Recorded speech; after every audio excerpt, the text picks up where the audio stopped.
దివ్యాంగులకు అండగా ఉంటామన్న జగ్గయ్యపేట ఎమ్మెల్యే.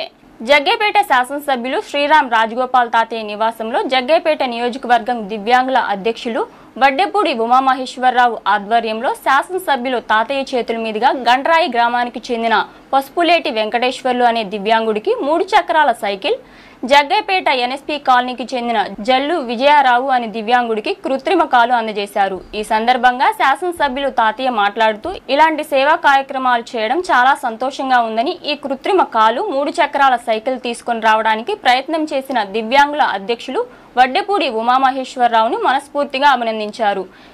ఇలాగే భవిష్యత్తులో అన్ని విధాలుగా దివ్యాంగులను ఆదుకుని అధ్యక్షులు ఉమామహేశ్వరరావు ద్వారా కొత్త కార్యక్రమాలకు శ్రీకారం చుడతామన్నారు. ఈ సందర్భంగా ఉమామహేశ్వరరావు శాసనసభ్యులు దివ్యాంగుల మీద చూపుతున్న శ్రద్ధకు ప్రత్యేకంగా శాసనసభ్యులు తాతయ్యకి ధన్యవాదాలు తెలియజేశారు. ఈ కార్యక్రమంలో కట్టా నరసింహారావు, గండ్రాయి గ్రామానికి చెందిన మేడూరి రాజేష్, తెలుగుదేశం పార్టీ అభిమానులు పాల్గొన్నారు.